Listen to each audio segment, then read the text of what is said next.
Ever wondered why money is so important and how it works? Well, let's dive into it. Money, in its most basic form, is a tool used for exchange. It's a system we've created to simplify trade and commerce, replacing the need for a direct barter system. We've got different forms of money, each with its own unique features. There's physical cash, the tangible money you can touch and feel. Then there's digital money, which exists purely in electronic form. It's the numbers you see when you check your bank account online. And then there's the new kid on the block. Cryptocurrencies, a form of digital money that uses cryptography for security. Understanding these different forms of money and their role in society is crucial. It's the foundation of financial literacy. Why? Because money is a part of our daily lives. It influences our decisions, our opportunities, and our future. Understanding money and its value is the first step towards financial literacy. But how does one earn money? Well, there are multiple avenues to earn money, and it's not as daunting as it sounds. One of the most common ways is through employment. You offer your skills and time to an employer, and in return, you earn a salary. This is what we call an income. Yet, employment is not the only way. Some people choose to start their own businesses, offering goods or services directly to customers. This involves more risks, but can potentially lead to higher rewards. Another exciting method is investing. This is where you put your money into assets that can increase in value over time, such as stocks, bonds, or real estate. The aim here is to make your money work for you. And here's a pro tip. Don't put all your eggs in one basket. Diversifying your income streams can provide a safety net and increase your earning potential. Remember, earning money is not just about hard work, but also about smart decisions. Now that you're earning money, what's the next step? The answer, my friends, is saving. Saving money is a critical part of financial literacy. It's the process of setting aside a portion of your earnings for future use. It's like planting a seed today to enjoy the fruit tomorrow. Let's delve into the importance of saving money. Firstly, it provides financial security. Life is unpredictable, and unexpected expenses can pop up at any time. By having savings, you're prepared for these surprises. Secondly, saving allows you to achieve your financial goals, whether it's buying a new gadget, going on a dream vacation, or furthering your education. Lastly, saving money can give you peace of mind and reduce financial stress. Now let's talk about different saving strategies. One popular method is the 50-30-20 rule. This rule suggests that 50% of your income should go towards necessities, 30% towards wants, and 20% towards savings. It's a simple, yet effective way to manage your money. Another strategy is automation. Most banks offer automatic transfers between checking and savings accounts. You can schedule these transfers to coincide with your payday, so you're saving money before you even have a chance to spend it. Let's not forget about the concept of emergency funds. This is a stash of money set aside to cover the financial surprises life throws your way. It's generally recommended to have an emergency fund that can cover 3 to 6 months worth of living expenses. An emergency fund acts as a financial safety net, and trust me, it's a net you want to have. Remember, saving money isn't about depriving yourself of fun or luxury. It's about planning and making smart decisions. It's about understanding the difference between what you want now and what you may need in the future. It's about giving yourself the freedom to make choices and the confidence to face financial challenges. Saving money is not about restricting your spending, but about securing your future. So start saving today and plant the seeds for a prosperous tomorrow. Have you ever thought about making your money work for you? Well, that's precisely what investing does. It's like planting a seed today and watching it grow into a fruitful tree over time. You see, when you invest, you're essentially giving your money the opportunity to increase in value. Now let's dive into the basics. Investing involves a delicate balance of risk and reward. The general rule of thumb is, the higher the potential returns, the higher the risk. Think of it as a roller coaster ride. The higher you go, the more thrilling the ride, but also, the scarier the fall can be. So it's crucial to understand your risk tolerance. There are various types of investments to consider. Stocks, for instance, represent ownership in a company. When you buy a company's stock, you're essentially buying a piece of that company. You're betting that the company will be successful and that the stock's price will go up over time.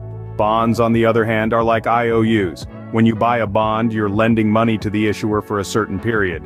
In return, they promise to pay you back the original amount plus interest.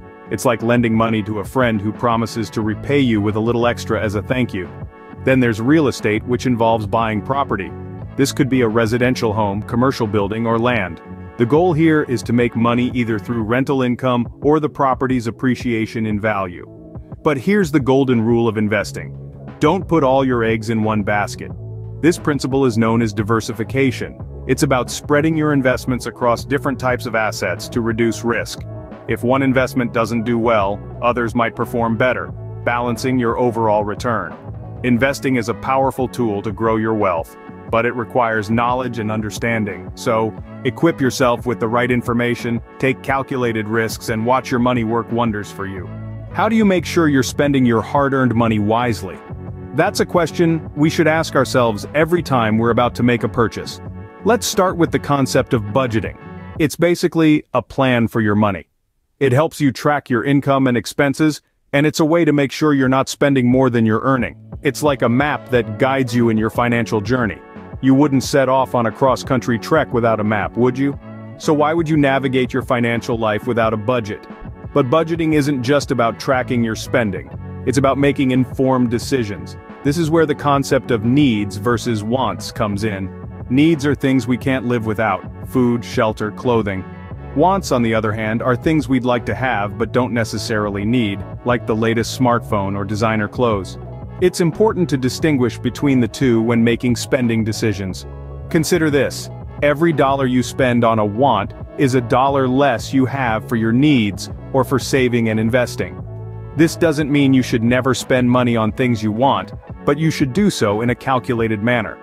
And then there's the value of delayed gratification. It's the ability to resist the temptation for an immediate reward and wait for a more valuable reward later. For example, instead of buying that expensive watch now, you could save that money and use it later for something more substantial, like a down payment on a car or a house. Remember, every purchase is a trade-off. You're trading your hard-earned money for a product or service. You want to make sure you're getting the best value for your money. And finally, you want your spending to align with your financial goals. If you're saving for college, for example, you need to be mindful of how your spending affects your ability to reach that goal. Smart spending is about making choices that align with your financial goals. It's about being aware, being strategic, and making decisions that enhance your financial health. How can you ensure a financially secure future? That's the big question, isn't it? The answer lies in financial planning, a strategy that helps you manage your money effectively, allowing you to meet your short-term and long-term financial goals. Now you might be thinking, but I'm a teenager, why should I worry about financial planning? Well, it's never too early to start. In fact, the earlier you begin, the better your chances of achieving financial security and independence later in life. Let's start with setting financial goals. This could be anything from buying a car, paying for college, or even starting your own business. It's important to set both short-term and long-term goals. Short-term goals might include saving for a new phone or a summer vacation, while long-term goals could be saving for college or even retirement. Yes, retirement. Even though it may seem light years away, starting early can make a world of difference. Next, let's talk about retirement planning. It might seem strange to think about retirement when you're still in high school, but the truth is, the earlier you start, the more comfortable you'll be when the time comes. Consider this: every dollar you save in your teens could be worth much more by the time you retire, thanks to the magic of compound interest. Finally, understanding taxes and insurance is crucial. Taxes are a fact of life, and the sooner you understand how they work, the better you can plan for them. On the other hand, insurance is all about protecting yourself against the unexpected. It's a safety net that can save you from financial disaster in case of an accident, illness, or other unforeseen events. So remember, financial planning isn't just about the here and now. It's about thinking ahead, setting goals, and making smart decisions that will set you up for a successful financial future. Financial planning is about taking control of your financial future. So, start today and take the first step towards a financially secure future.